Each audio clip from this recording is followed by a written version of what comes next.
Të nderuar miq, do të flasim për ngjarjen e rëndë të vrasjen e gjyqtarit Astrid Kalaja brenda sallës së gjyqit. Një ngjarje që nuk ka nevojë për më shumë fjalë. Plumbi foli më shumë se sa drejtësia. Për këtë ngjarje të rëndë do flasim me avokatin Gylsen Zhdima. Avokat, përshëndetje dhe faleminderit. Përshëndetje, faleminderit për ftesën. Avokat, ne vetëm pak ditë më parë në një takimin e fundit që kemi zhvilluar bashkë, ju më thatë që po shkonit për një gjykatë në apel. Por si hyt brenda gjykatës? Më vjen t'ju pyes fillimisht për kontrollet, sepse këtu filloi gjithçka, pavarësisht konfliktit vjetër në Shkodër për çështjen e pronës. Pra, si ishte sistemi, se debati më i madh aktualisht po bëhet si kush i ruan gjyqtarët, prokurorët, avokatët, punojësit brenda sistemit drejtësisë, pra brenda gjykatës. Ndryshe nga SPAK-u, ku kontrolli është i imposyshëm, madje ka pasur raste që prokurorët kanë shkuar u kanë marrë gazetarëve telefonat edhe ku i kanë pasur në lokal. Po këtu në këtë rast si funksionon? Atëre, duhet t'i themi opinionit publik të vërtetën. E vërteta është që gjykatët kanë elemente sigurie.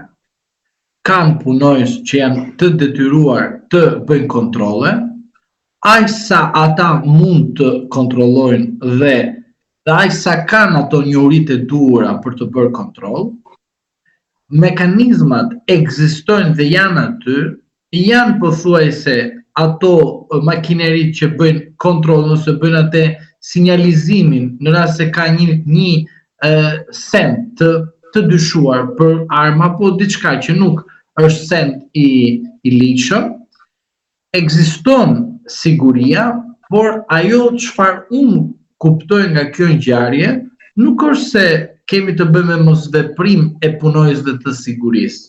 Por çfarë kemi?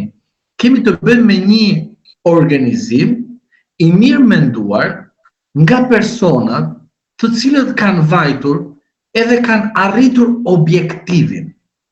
Çfarë do të thotë objektivi dhe personat të cilët kanë arritur objektivin?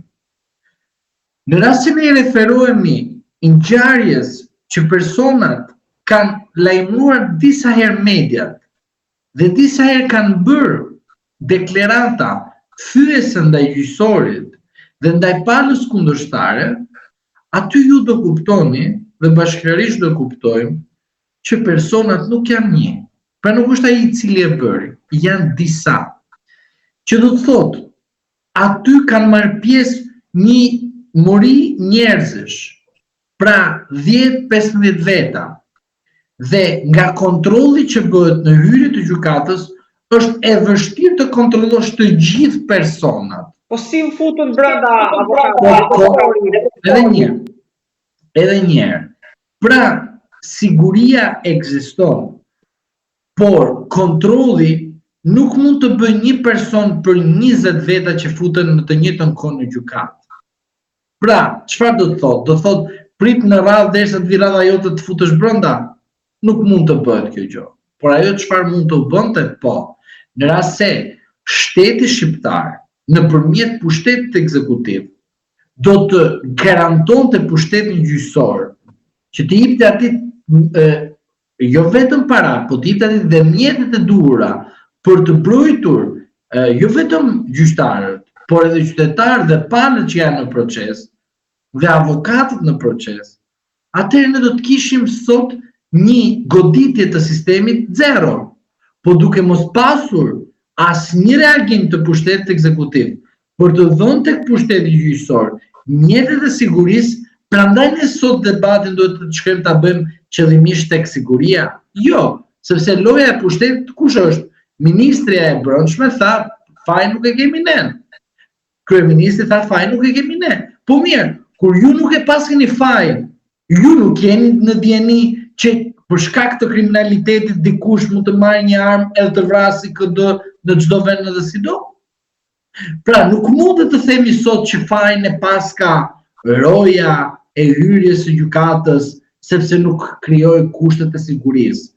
Kushtet e sigurisë nuk i krijon personi që është në hyrje. Ja krijon institucionit personit i cili është në hyrje të kryejë detyrën e tij. Në rast se ty makineria nuk të punon, ai nuk do të vendosi në syrin e vet skanerin që duhet të kishte vendosur shteti vet për të mbrojtur vetë sistemin e drejtësisë.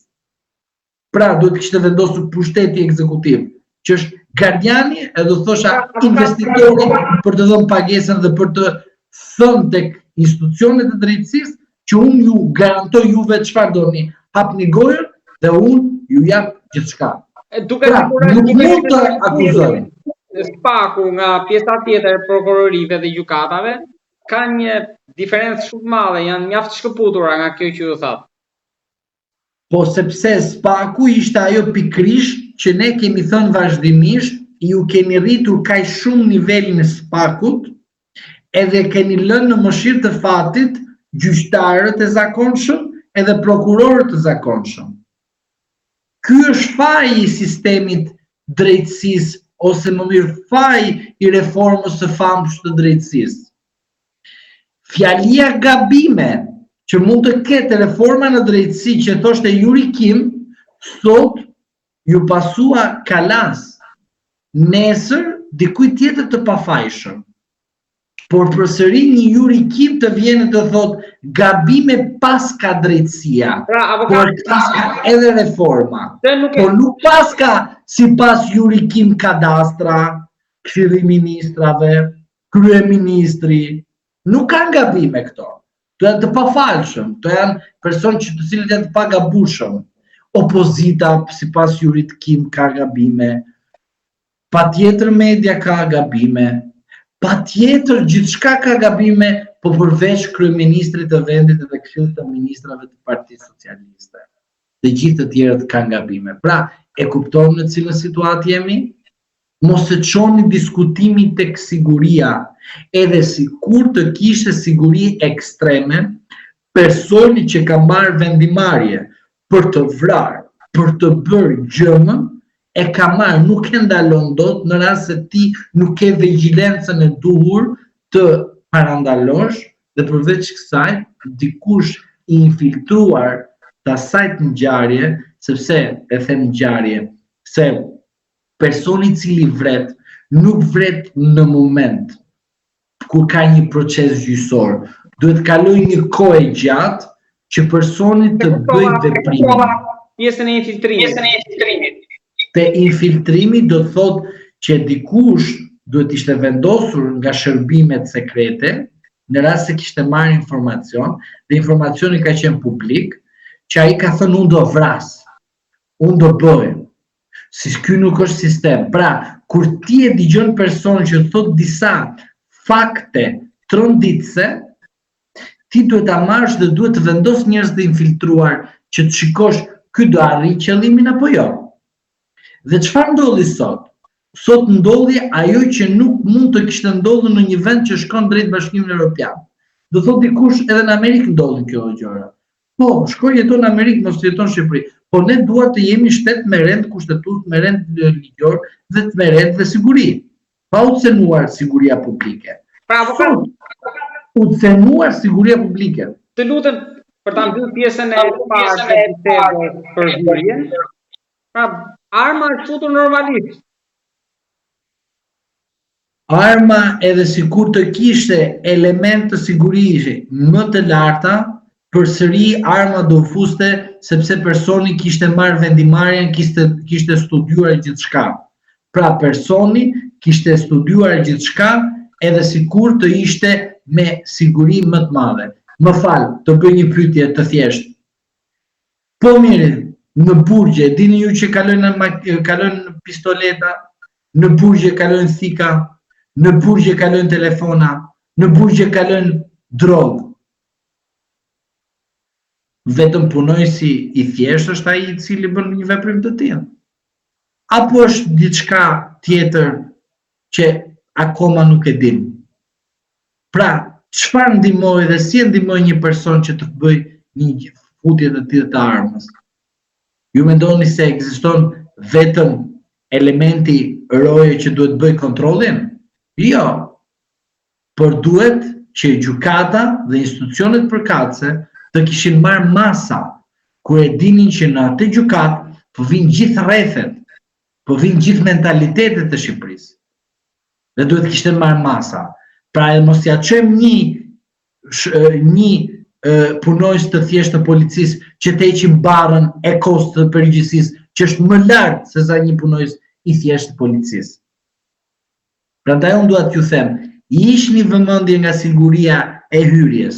Jo, nuk ka aty rëndësi. Rëndësia është aty të rojës aty në hyrje, ju është garantuar që do të ketë çdo mjet në funksion apo do jetë e prishur.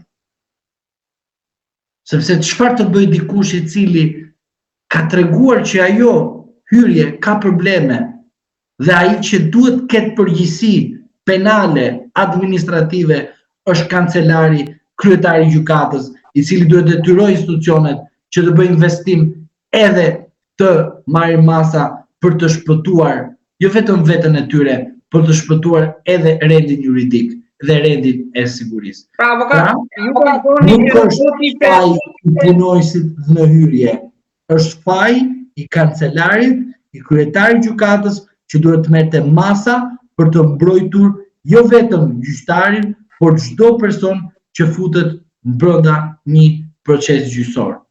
Pra, avokat, ju po më thoni që duhet të arrestuar roja, apo kancelari me kryetarin e gjykatës? Po patjetër, janë ata të cilët kanë detyrimin ligjor të organizojnë se si duhet të veprohet. Janë ato kryefajtorët të cilët duhet kishin marrë masa. Janë ato kryefajtorët dhe janë ata të cilët duhet të hetohen në mënyrë administrative në rast se kanë pasur para për të siguruar ambientet e gjykatës dhe në rast se ato para ku kanë vajtur, ku kanë ikur, dhe në rast se kanë kërkuar ndihmë nga shteti, pse nuk ka vepruar pushteti ekzekutiv për të garantuar pushtetin gjyqësor, mjetet e duhura nëpërmjet Këshillit të Lartë të Gjyqësorit. E kuptoni pra në cilën situatë jemi? Jemi një shtet varfanjak, po për 1 kilometër rrugë japim 20 milionë euro. Avokat, po ju po thoni gjyqtarit 0 lek. Ju po thoni që aty pas fare siguri, ta hynë e dalin sikur po shesin, ku diun, fruta perime aty dhe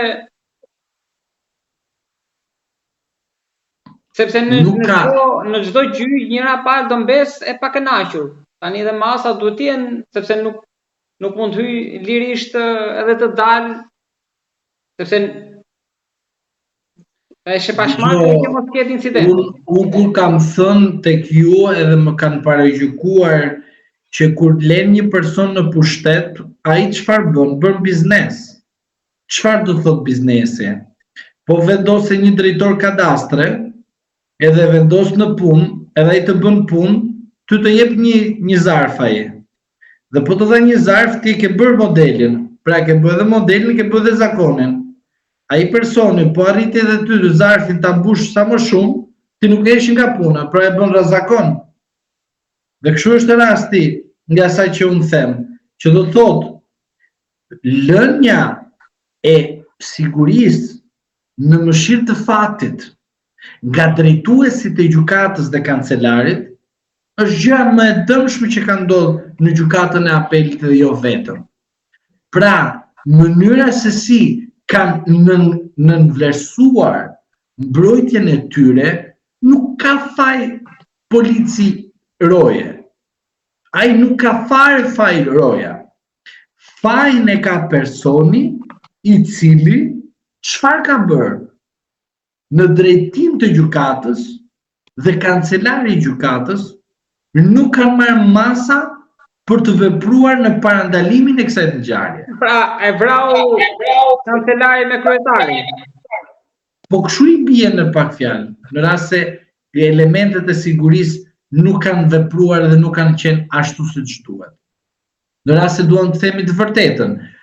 Por ajo që unë them është kjo, në rast se nuk e kanë vrarë këta të dy, e ka vrarë policia e shtetit, po kupola, nuk flas një punojës i thjesht. Në rast se nuk e ka vrarë policia e kupolës, e ka vrarë Ministria e Brendshëm. Pse? Sepse ajo të paktën në rast se ka një vakum ligjor, shkon në gjykat, shkon në parlament. Ajo sa erdhi, po në vendet perëndimore, edhe kur vonon 5 minuta japin dorëheqje. Për shkak të moralit, ne kemi të pamoralshëm këta. Edhe na kërkojnë ne të jemi të moralshëm. Pra e kupton në cilën situatë jemi. Situata është që përgjegjësia e sigurisë do mbetet te një polici thjesht dhe papërgjithshmëria do të mbetet jetim ku duhet të ekzistojë tek gjyqësori, që është Këshilli i Lartë Gjyqësor dhe Ministria e Brendshme e Drejtësisë dhe Këshilli i Ministrave që kanë përgjegjësi kryesore për këtë ngjarje. Dhe më lejo të them edhe një rast tjetër që Këshilli i Lartë Gjyqësor, kur zoti Rama filloi duke godit gjyqtarët në deklaratën e famshme qesharake, që kjo është edhe Këshilli i Lartë Gjyqësor vrau gjyqtarin Kalan. Nuk e vrau vetëm fjalia e kryeministrit. Subjekte thot private dhe publike. Se nuk janë mbajti, thoshte zoti kryeministër, ne jemi pushtet i pavarur, i paanshëm, do punojmë sipas punës tonë dhe nuk ju kemi frikë fare ju. Po, nuk janë mbajti. Pse nuk janë mbajti? Pse nuk thanë emrin e Rama ti fole kundër gjyqtarëve? Dhe do të them pse nuk janë mbajti. Sepse në rast se thoshte Këshilli i Lartë Gjyqësor, kryeministër, mos fol se ne jemi duke kryer detyrat tona, edhe me emër mbi emër, ai që mori vendimarrje për të vrarë këtë gjyqtarin, do kishte ndaluar. Pse? Se do ishin bërë të gjithë bashkë kundër këtij presioni që i bënte kryeministri ai gjyqtarëve në tërësi. Dhe po ashtu Këshilli Gjyqësor, që është qeveria gjyqësore, do i kishte kundër përgjigje Ramës dhe qeverisë së tij që ne po kryejmë detyrat. Po duke e lënë në mëshirë të fatit, çfarë tha ai qytetari? Kur Rama denonson sistemin e drejtësisë, po ç'a pretun fukaraj, thot ai në mendjen e tij.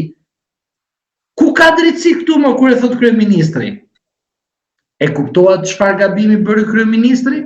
Për çdo qytetar shqiptar e kam thënë, me parti pa parti, ata që votojnë edhe nuk votojnë, ata të cilët shajnë edhe opozita ka fajnë edhe vetëm ky që ka të ndisur që Këshillin e Ministrave Bullgaxhi, ai është i pafajshëm. Pra, e kupton në cilën situatë jemi. Këshilli Gjyqësor vrau Kalan, sepse lejoi dhe nuk ja mbante të thoshte kryeministit Rama, ti mos fol kështu, se ti kur të dëgjon populli që kështu që kemi ne, e merr fakt konkret.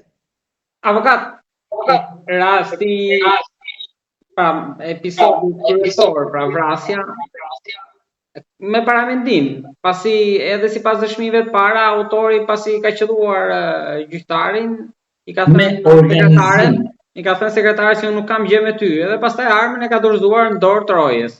Pra, me paramendim vajti, mbaroi punën aty ku kishte menduar, dorëzoi armën. Po, edhe një herë po them, ky rast, ky fakt nuk ka rëndësi a është me paramendim apo mendim të mëparshëm apo paramendim të tjera me radhë.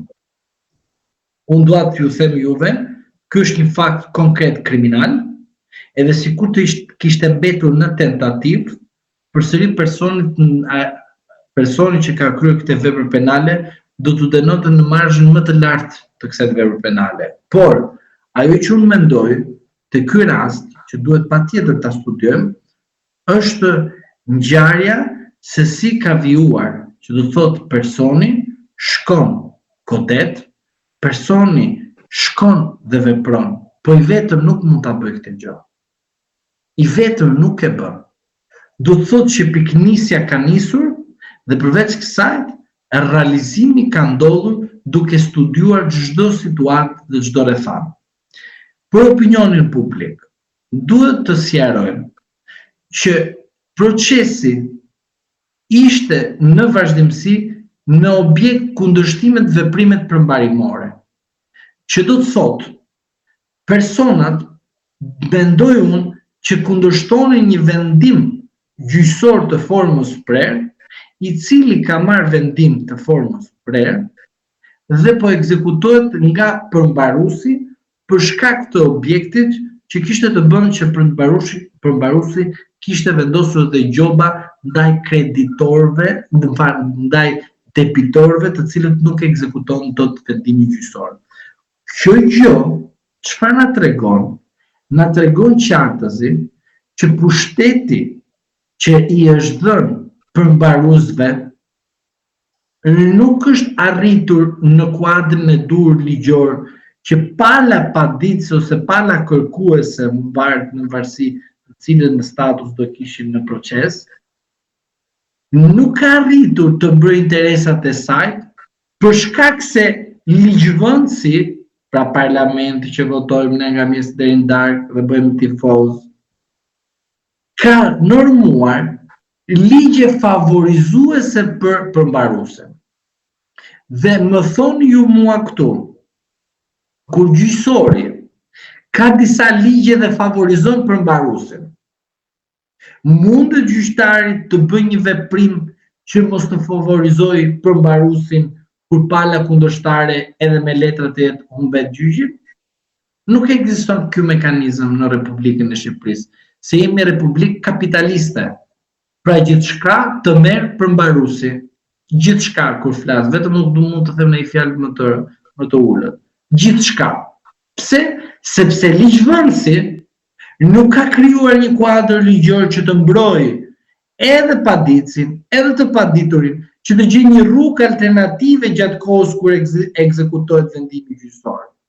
Po thjesht i ka vendosur përmbaruesit kaq shumë pushtet dhe në fund fare palët nuk gjen rrugëzidhje. E di pse nuk gjen rrugëzidhje, sepse ligjvënësi ka dhënë kaq shumë pushtet përmbaruesit se sa gjyqtari nuk mund të vijë të bëjë balancën dot. Pse nuk e bën dot balancën? Sepse është ngarkuar nga ligjvënësi të detyrohet dhe të bëjë këtë vendimarrje. Dhe nuk mund të bëjë atë peshën e vendimarrjes, si themi 50-50. Pra, dhe të kënaqur edhe pala e paditur edhe pala paditëse, që të cilët në të ardhmen mund të shpikin një artific juridike për të marrë pronën apo për të bërë diçka ndryshe se sa ka vendosur gjykata më parshme. Pra, do të thotë që e gjithë kjo situatë që sot një kriminal vajti dhe vrau një gjyqtar, nuk është thjesht se vrau një gjyqtar në sallë të gjykimit, po vrau dhe plagosi një sistem gjyqësor të tërë, kur vetë sistemi sot duhet të jetë viktim dhe jo viktim të jetë gjyqtari. Edhe këtu dalim edhe te korrupsioni brenda, pasi një nga personat e përfshirë ka deklaruar në media që gjyqtarin, në fakt sipas tij e vrau Lorenz Luka, i cili në Shkodër, po sipas tij, i mori 70.000 euro për letra false, pra për të hyrë në këtë vorbull. Edhe tani po hapen petët. Shiko, unë do të doja shumë të them të vërtetën, të dalin emra, të zbardhët kjo ngjarje, që të na thënë të vërtetën, që do të thotë. Letra kush ka dhënë, ato letra ka qenë nga shteti, pra ka qenë nga kadastra, kush e ka emëruar personin që ka lëshuar letra në emër të shtetit në kadastër? Se nuk e kam emëruar. Dikush është emëruar ai personi. Ky personi çfarë fuqi e kishte në zonën e Shkodrës, në zonën e Lezhës dhe në zona të tjera, kur ai mund të kishte marrë disa dokumenta? Përse gjyqtari është i përfshirë dhe nga kush është i përfshirë gjyqtari për të bërë një vendimarrje në favor të njërës apo tjetrës palë? Këto gjëra do të mbeten në hetim dhe të zbardhen, në hetim dhe të ardhmen. Por ajo që unë duhet të them tek perceptimi publiku te korrupsioni. Ju duhet të dini shumë mirë që publiku në Shqipëri ka një perceptim të gabuar në shumicën e rasteve. Çfarë do të thotë? Je avokat e perceptim, po edhe ky i korruptuar. Perceptimi kategorinë tuaj avokat sekser. Sekser. Po nuk janë të gjithë sekser, po nuk jemi të gjithë njësoj. Sigurisht. Unë nuk e pranoj këtë fakt, se nuk jam sekser. Unë shkoj bëj detyrën time, ajo është detyra ime, sepse unë kam parë shumë raste të qytetarët i sqaron në aspektin ligjor dhe ai mendon që jo, ke gabim ti. Shumë mirë, kam gabim, po. Merr dosë vëlla, po shko te ai person që ka harruar profesionin e tij dhe nuk është avokat ose sekser. Po ti nuk ke vajtur tek avokati, ti ke vajtur te sekseri, se pikërisht ti e ke kërkuar sekserin dhe nuk e kërkuar avokatin. Dhe do të them edhe çka tjetër që kemi thënë edhe këtu, edhe ka kaluar si rast, po e ripërsërisim për shkak se kemi një fakt konkret kriminal. Kur i them unë, më fal, të cilët avokat ke shkuar edhe më prezantojnë 1, 2, 3, 4 avokat. Më fal, i thash. A këto avokat i ke zgjedhur ti ka diktuar dikush? Po. Shumë mirë. Derisa ti pas ke zgjedhur dhe ti të kërkon tek mua që unë nga këto avokatë të cilët s'kan bërë asnjë punë, edhe ti më sot më quan sekser këta. Se më përpara kisha avokat. Ndërsa për shkak se nuk ta bërën atë punë dhe të mbajtën në mashtrim, ti sot i quan sekser. Vjen tek mua avokati, që nuk më ke quajtur akoma sekser, se kështu është, tabelën ta vendosim pastaj pa rrugë. Dhe ti nuk më ke quajtur akoma sekser dhe më thua mua, avokat duhet veprojmë shpejt. Po mirë mo, kur 10 vjet ata të kanë marrë shpirtin, vjen tek mua dhe më thua shty butoni që ta bëj gati unë ty, si nuk shkojnë këto të dyja. Prandaj them në shumë micën e rasteve që ju më falni, në rast se kërkoni sekser, shkoni në një sekser që ja bëj detyrën e tuaj, atë që kërkoni. Sekser çfarë është? Pra, i them sekserit, sekser tua të fitoj gjyqin. Ai thot, dal garant, ta fitosh. Po dal garant, ta fitosh. Ky quhet sekser. Avokati thot, më sill dokumentat, ti lexoj, të them alternativat, të them pozitivet negative, të them situatën si është, por unë nuk dal garant, sepse vendimari nuk e marr unë si avokat. A në rast se do sekser, po më fal, merr dosën, shko, thy qafën, po ama më zhduk sepse nuk du me të pas, sepse ti kërkon sekser dhe nuk kërkon drejtësim. Prandaj ka një diferencë të madhe avokatia nga sekseri. Në perceptimin publik edhe gazetari quhen gjykatës. Po kjo nuk do thotë që ti je apo unë jam sekser. Në perceptim publik thuhet se të gjithë politikanët janë hajdut. Në perceptim publik të gjithë prokurorët e spakut janë sekser, sepse vin nga plepat një. Se kështu i bie. Për dhe ato që janë? Të korruptuar janë. A është e vërtet kjo? Jo. A janë të ndikuar? Ndoshta. A janë në pengmarrje? Mbase. Po kjo nuk do të thotë që të jetë absolute. Po nuk është e prerë me thik. Po nuk është e prerë me thik, se nuk jemi të gjithë njerëzit njësoj, ma. Nuk jemi të gjithë ndjenjat e njeriut, nuk janë të gjitha njësoj. Se të ishim kështu njësoj, kishte nevojë të ndilte njerëzimit, të diçi njerëz të lindshin. Kishte mbaruar, nuk kishte nevojë të prodhonim njerëzimin, trashëgiminë e njerëzimit nëpërmjet lindjeve. I ndalonin më aty dhe mbaronte gjithçka. Po nuk është kështu. Rasti i goditjes së një gjyqtari, po ta mbaroj edhe këtë, rasti i goditjes së një gjyqtari është një kamban alarmi, është një shembull i shëmtuar, i cili duhet na bëjë të gjithë të reflektojmë. Unë ju kam paralajmëruar raste të ndryshme dhe nuk kesh asnjë presë, asnjë pikë, dhe kam thënë tek qytetarët që në rast se ju lejoni politikbërjen si në aspektin ekzekutivit, por edhe në parlament në tërësi, që mos të mbrojë interesat tuaja me justifikimin që ata janë biznesmen, atëre ju bëni palë me biznesin dhe nesër mos u ankoni pse politikanët janë biznesmen. Prandaj dhe përmbaruesit që kanë ligje të mira për veten e tyre, janë për shkak se dikush mbrapa tyre fshihet nga pushteti ekzekutiv. Fshihet nga pushteti politik. Do të them një rast tjetër. Po mirë më zotri, mikrokredit që u zbardhen, duhet vdiste ai burri atje i shkreti që e spaku as ju drejt qelpiku. Po qa, tani që ju vra një gjyqtar të gjithë, reaguam. Heshti dhe opozita. Problema të ta mos ma fut në lojate. Por e kupton tani, pra tani duhet të reagojmë gjithë ne për rastin e gjyqtarit, po duhet të reagojmë se është edhe ndjenjë njerëzore, por edhe kolegjiale.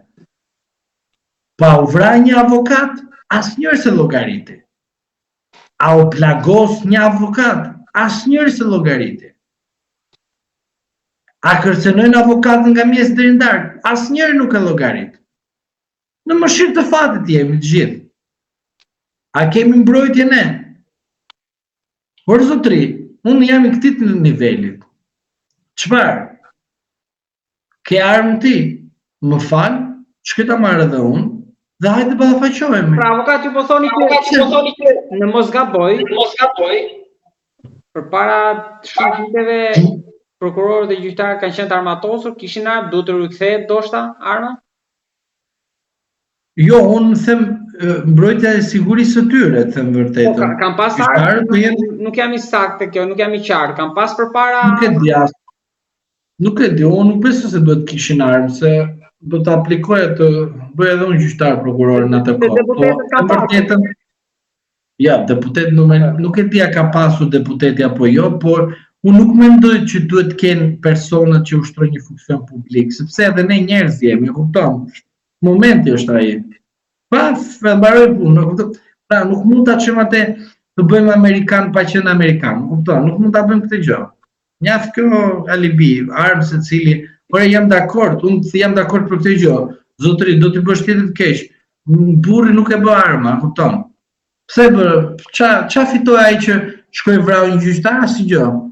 Mos them që e degeneroi familjen e tij nga mjes deri në darkë në media. Qa fitoj? Do rri aty do kalbet në përburgje. Ai burgim përjetshëm e ka këtë sigurt. Vetëm po shkoi Rama me ndryshu kodin penal si e ka si objektiv, edhe e nxjerr pas disa vite. Do ta forcojmë, kështu që. Po, do ta forcoj, po. Po megjithatë, për ta mbyllur në aspektin që përse shqiptarët po shkojnë drejt vetë gjyqësisë. Po, sepse të dilte jurikime dhe të thoshte sistemi ka gabime, po sistemi për në rast se ka gabime, s'duhet të lejohet, sepse nuk mund të bësh një reformë drejtësie e tij ku ka gabime. Dhe nuk mundesh ti të bësh tek njerëzit, të t'i mashtrosh, që kemi një spak që bën punë, duke fut politikan në burg, dhe këtej nami që bët qameti me sistemin e zakonshëm drejtësisë. Për shkak se këtu duhet një diskutim shumë i gjerë, që të rish nga 3 orë të diskutosh, unë duhet të them vetëm këtë fakt konkret. Zotëri, në rast se ti kërkon të japësh drejtësi, duhet të marrësh të gjitha masat që të prodhosh një legjislacion që të ketë mundësi që cila palë të gjitë drejtën e saj. E sigurt është që njëra nga palët do të ketë dëmtim. Por dëmtimi të jetë sa më i butë, por të jetë edhe ashtu siç duhet një dëmtim i cili mund të rekuperohet pas një kohe në gjykatë kushtetuese për shembull, në gjykatë të lartë. Do të them unë problemin. Problemi nuk është ajo që mashtrojnë njerëzit prapë, se këtu do jemi të gjithë edhe do diskutojmë këtë tek pjesa e vonesës së vendimarrjeve. Se ky është një presion kundër sistemit të drejtësisë, po asnjëri nuk e kupton këtë gjë. Zotëri, jeta jote në gjykatat shqiptare nga 2016 e deri më sot në 2025 vlen për 5 minuta. E di çfarë është 5 minuta? E di çfarë është? Dosja kaq, mos them 20 fishin, po të them kaq, ta kuptojmë qytetarët. Hapa i bë fresk faqeve, e shikon nga brenda nga jashtë, shikon çka kanë vendosur gjykatat, thot lënë në fuqi të vendimit të shkallës parë. Është 5 minuta kë. Kjo është reforma e jurikim. Kjo është reforma që krenohet te Dirama. 5 minuta tjetër ikën në dhe. Në 5 minuta tjetëri u mbet gjithçka. Në 5 minuta bëhet trazirat. Pra, në vend ne themi që sistemi duhet të ishte përmirësuar jo në dosjet në shqyrtim, e kupton se ky është mashtrimi, nuk e kuptojnë dot qytetarët. Duhet të përfshihesh në proces. Gjyqi duhet të zgjas që ai që gjykon nuk mund të marrë vendimarrje në 1, 2, 3, 4 seanca. Pse? Se sipas dosjeve dhe sipas faqeve, ai duhet të lexojë, ai duhet të dëgjojë dhe palët. Pra, dëgjimi i palëve në një proces nuk është formal. Duhet ta dëgjosh, duhet të kesh durimin ta dëgjosh, jo detyrimin që ta mbyll dosjen edhe mbaroj puleta tjetër, sepse jeta e atij personit që ti në një vendimarrje 5 minutash, 5 minuta shumë është, 5 minuta po them, ti ja merr në qafë gjithë jetën e atit. Dhe ai çfarë do bëjë nesër? Këtë që bëri te Kalaja. Pra, ky rast u bën në sa të gjyqit shumë e rëndë. Nesër do bëhet edhe më ndryshe, më e sofistikuar. Pse them më e sofistikuar? Sepse ai që do ta bëj nuk do lej gjurmë. Se thot 5 minuta ky vendosi në jetën time, po kujt u bë ky të vendosi për mua. Prandaj ky mesazh, kjo luftë që po filloi, se sot ka filluar një luftë. Në rast se shteti do bëhet i fortë, do të jetë gjithmonë ai luftatar dhe ta luftoj këtë luftë, që është goditja ndaj sistemit të drejtësisë. Se sot i nderuar, sapo ka filluar një luftë. Uroj që shteti të ngrihet në nivelin e dur, uroj që drejtësia të reagojë kundër politikës që me emër me mbiemër Rama foli kundër gjyqtarëve. Uroj përsëri për çdo magjistrat gjyqtar, për çdo prokuror, për çdo avokat, për çdo palë në proces, të ruajmë maturinë dhe qetësinë. Uroj gjithashtu dhe qytetarët dhe tërësit që nuk kanë shkel në përgjigje, dhe uroj që mos shkelin ai 5 minutëshe, se do më kujton që partia e tyre që kanë votuar ka arritur këte 5 minutëshe, dhe jo korrupsioni, se sot korrupsioni është më i sofistikuar, po ka qenë rrumpall atëre, sot korrupsioni është me kostume dhe me stilolaps të ekur. Dhe mos u mashtroni nga ajo perceptimi i korrupsionit që ka frenuar. Sot zotri, korrupsion nuk e bërë një person që nuk ka qenë gjyqtar ose prokuror. Po jo se do të thotë që ato e bën korrupsionin, e? Dhe ai që e bën korrupsionin nuk do të thotë që po bën korrupsion, mund të jetë edhe presion, mund të jetë në pengmarrje. Do të them rastet e korrupsionit. Korrupsioni mund të jetë në formën e pengmarrjes. Të kam peng për diçka, po s'ta them. Po ti e di mirë kush është pengmarrja. Pse ky nuk quhet një korrupsion? Nuk është një formë e korrupsionit? Pavarësisht se është pengmarrje. Nuk është një ndikim i palishëm? Është një ndikim i palishëm. Por rasti tjetër i presionit. Pra, ti je prokuror gjyqtar dhe guxo me një vendimarrje kundër pushtetit ekzekutiv se ka një interes dikush nga pushteti ekzekutiv? Çfarë të bëj unë? Kë ke në shtet dhe punon tek administrata ime? Çfarë mendoni ti që të vendos vendimarrje kundër meje? Kjo është forma e ndikimit, presionit. Dhe pastaj shkojmë tek korrupsioni monetar. Kush ka lekun bën namin. Dhe prandaj unë ankohem dhe them, ky 5 minutëshi është në gjykatën e lartë tani. Çfarë bën kryetarët ose kolegjet e partisë politike, penale, civile, administrative? Mos pranim rekursi, mos pranim rekursi, mos pranim rekursi. 5 minuta! Reforma e mashtrimit. Avokat, mos bërtit, se i kemi thonë në kohë këtë gjëra. A i kemi thonë, a i kam thonë.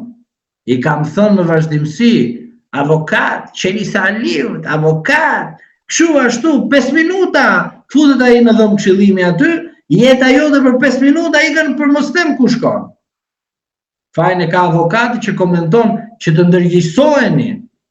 Kur i thosha unë në një emision televiziv, që para zgjedhjeve, zotri mos ma tundin letrën e certifikatës, sa ai ta merr certifikatën dhe shpat pa vlefshëm. Merrte njëra në telefon dhe thoshte, po pse po propagandë ti?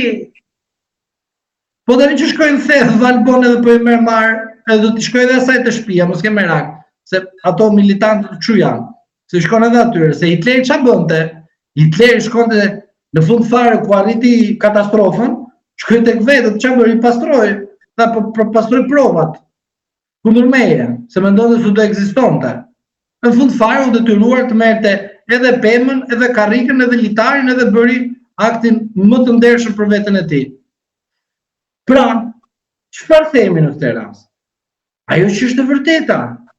E vërteta është, i nderuar, që e gjithë kjo situatë që po i kanoset vendit është pasiguri.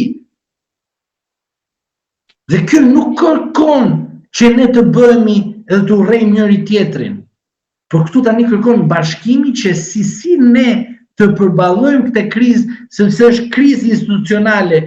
Tjetri të shkojë në sallë të gjyqit, nesër të shkon në shkollë, pas nesër të shkon në komisariat, pas një jave të shkon në spital, pas disa ditëve të shkon në një qendër publike të bën një akt terrorist. Çfarë i themi ne? Krimi organizuar që ka në kushtet e një fakti ekstrem banal. Këtë gjë do të themi ne. Ose urraun për arsye banale. Kur unë tek ty kam thënë prokuroria e zakonshme, prokuroria e posaçme, trupat e gatshme, duhet të shkojnë në terren aty ku ndodh një problem dhe një fakt kriminal që ka të bëjë me një rasti prone, duhet të shkoj pse? Jo të shikoj faktin që u vra njëri me tjetër, është fakt konkret, s'ka çfarë të analizosh asaj. Po nga se u mor arma, kush e mori armën, nga e bleu armën, kush është grupi kriminal që bën shitblerje të armëve? Keni parë ju të arrestohen persona që shesin armë? Po s'kam parë. Nga këtu, s'kam pas një të dalit, thot, kaq armë janë sekuestruar. Këtu vetëm droga, dhe korrupsioni, këtu bravo, futen të gjithë në burg, shumë bukur, arrest në burg, po, një aksident bësh futesh në burg, po shite drogë, je burr, je për shembull nona, po vrave gjyqtar, mbaroi puna, je ylli botës në këtë vend. E kupto që ndodh. Pra, ekziston smundja kronike e popullit ton që nuk po kupton që duhet të ndëshkojë politikën me vot, ose politikat me vot, dhe duhet të ndëshkojë këtë reformë që në fund fare çfarë i dha? Faktin vdekjeprues nga ndërkombëtar të shitur. Ku janë ambasadorët që dikur thoshin për reformën e famshme që të përfitonin vetë? Ku janë persona që vinin edhe bënin në Shqipëri moral dhe sot i ke këshilltar të ministrave dhe kryetarëve të kuvendit? U harron eurodeputetët që vinin edhe na bënin xhiro dhe në fund fare mbajtëm ne këtu si këshilltar. Edhe nuk i di mo a ekziston në botën e tyre, në vendin e tyre ku kanë qenë dhe çfarë kanë shërbyer. E pat Yuri Kim që shkoi tek vendi, në vend shkonte të karrieret diplomate ta mbaronte me nderime, edhe sot do të jetë në një biznes. E kuptoni se si duhet të reflektojmë. Pra jo çdo gjë që shkëlqen është flori dhe çdo gjë që dikush ka një flamur nga mbrapa ekziston edhe ai fakti që përfaqëson shtetin. Po, ishte ambasador, por nuk do të thotë që ambasadore ishte do të thoya shenjtore. Që të mos ta zgjasim shumë, unë i thash të gjitha këto fakte, po zotëri, jemi në një luftë dhe unë mendoj që të gjithë duhet të bëhen gati. E di pse të bëhen gati? Sepse ai fakti që unë thash për komisariatin, asnjë nuk u shqetësu për rastin që ai polici militant vrau kolegun e tij në komisariat. U bë zhurmë, u ndërgjysua dikush, u majmen që në komisariatin numër 3 iku një polic nga jeta dhe asnjë se luajti jo gishtin, pas njëri nuk tha çfarë po ndodh në këtë situatë këtu në këtë vend. Në rastin tjetër ai djali i vogël që u vra direkt shkuan duke manipuluar nxënësit dhe gjithë. Rasti situatë kalamajsh. Rasti tjetër që ka ndodhur në mes të rrugës të vriten njerëz pa lidhje me krimin. Hajde mos se këto ndodhin edhe jashtë shtetit. Rasti përdhunohet vajza e botës, ha mos se këto bën edhe filma. Rasti më flagrant, ilaçet në onkologjik, asnjë nuk u çu nga ne të bëjmë protestat masive që të ndërgjegjësojmë atë institucion. Po ç'a bërëm? Eshtëm dhe çfarë eshtëm? Eshtëm bashkarisht, se nuk mund të përjashtojmë edhe veten, pavarësisht se kemi folur, por ne gjithmonë diktojmë si qenat o njëri të tjetër, se kështu na llogarisim, por ajo është që ne kur nuk jemi qenë të asnjërit, por ajo që ne veprojmë është që reagojmë. Dhe çfarë bërën? Shkuan edhe e legjitimuar në 11 maj. Rasti tjetër që është më skandal. I thoja në një emision televiziv të mjesit, zotëri dhe zonjët nderuara, ky po ju jep kartonin e verdh, po atë karton që ju keni në dorë dhe ma tundni, ai do ju sjellë fandromën të shtëpia. Ha, propagandë. Ç'a i bëri të thethi? Ç'a i bëri Valbon? Çfarë i bëri nëpër djathtas majt? Duke shkatru pronat. Kryeministri është për të ndërtuar. Kryeministri nuk është për të treguar burgun. Kryeministri nuk është për të treguar tek njerëzit se si do të gropos jetën e çdo qytetarit. Kryeministri është për të dhënë shpresë. Dhe kryeministri çfarë tregoi? Tregoi që në këto gjitha ngjarje tregoi atë që duhet tregonte të shqiptarët që krenohen. Sa më shumë viktima, aq më mirë për një shtet që shkon në Bashkimin Evropian. Këtë tregoi kryeministri. Viktima kena për burgje, viktima kena për vorre, viktima kena për spitale, viktima kena për usim, viktima ke kudo. Këtë gjë kërkojmë ne si popull. Më fal, po ai nuk është Bashkimi Evropian. Dhe mos mendoni se do shkojnë në Bashkimin Evropian duke vendosur viktimat radh njëri pas tjetrit. Prandaj që ta mbarojmë dhe ta konkludojmë këtë rast, kjo është një goditje e rëndë. Uroj që mos goditet asnjë në sistemin gjyqësor, asnjë në pushtetin ekzekutiv, asnjë në pushtetin legjislativ, si u goditë Astrid Kalaja në atë formë.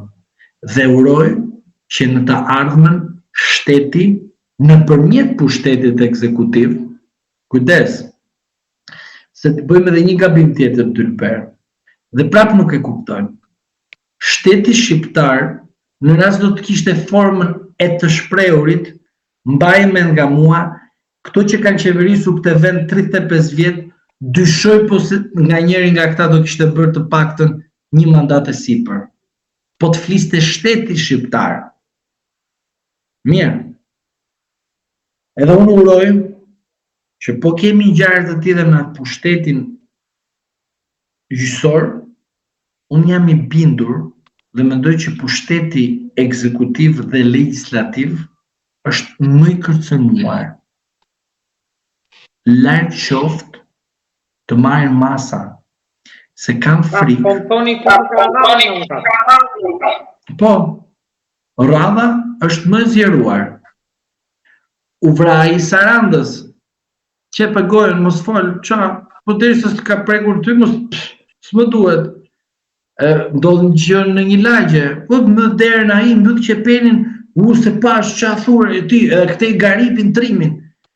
Vrau ai për parkimin e makinës, zbret poshtë garipi, unë e di këtë, kur vjen shteti, qepet, e kupton? Ai tjetri, ecë me shpejtësi, mendon si ka gjithë jetën e ka vet, rrugën e ka vetën e vet, kalamajt e ri janë ato, të cilët janë zot na rujt, janë bërë më keq se terroristat, e kupton? Shko ai me 150 në orë, qa bën? S'ka gjë, kam shokun tim që e ndihmova për zgjedhje, do shkoj të ndihmoj mua se ka ai shok te policia, prokuroria, e kupton? Kjo është bota shqiptare. Nuk jemi në botë modernizuar. Pse Bashkimi Evropian nuk do të na sjellë dhe të na thotë hajde te ne? E di pse nuk do? Jo për femër, se kjo është mashtrim tjetër që bëhet. Prapë mendojnë ato për femë. Jo, nuk është feja, është mentaliteti jonë që ç'a bëjmë. Në Shqipëri jemi burrnut, ndërsa jashtë shtetit model. Avokat, kryefamiljar. Lejo të një lajm të fundit, nesër pezullohen gjitha gjyqjet. Kështu që nesër nuk e di nëse ke si informacion. në gjykatën e apelit e kanë fjalën për rastin. Po fal, pse vetëm gjykatën e apelit? Duhet të jenë në gjithë gjykatat. Pra ditën e martë rezolluan gjitha gjyqjet. Po në gjithë gjykatat e Shqipërisë ose vetëm në apel? Po në vetëm gjyqjet në gjykatën e apelit po qarkullon si lajm në këtë moment. Çfarë them me këta ç'as më dëgjon? Çfarë dëgjon këtu? Ore, duhet të jenë në gjithë gjykatat e Republikës së Shqipërisë. Po çfarë them tani? Edhe Max Haxhia e bëri këtë thirrje, por duket se është vetëm për gjykatën e apelit, pra të jurisdiksionit përgjithshëm. Megjithatë, avokati që është ngjarje që unë besoj që nuk do mbytet vetëm me këtë bisedë, pasi nisur dhe nga detajet që do dalin, por dhe nga ajo që është më kryesorja, pra problemi që pse shqiptarët po shkojnë drejt vetë gjyqësisë. Për këtë dhe për të tjerat bëj apel gjatë avokat, por të falenderoj shumë për këtë bisedë gjatë që ne zhvilluam në këtë moment pas ngjarjes. Të falenderoj shumë. Unë bëj edhe unë të falenderoj shumë, edhe unë bëj një apel të fundit. Apeli është që të parandalojmë radhën kush e ka, pushteti gjyqësor, pushteti ekzekutiv dhe pushteti legjislativ të marrë masa sa më parë.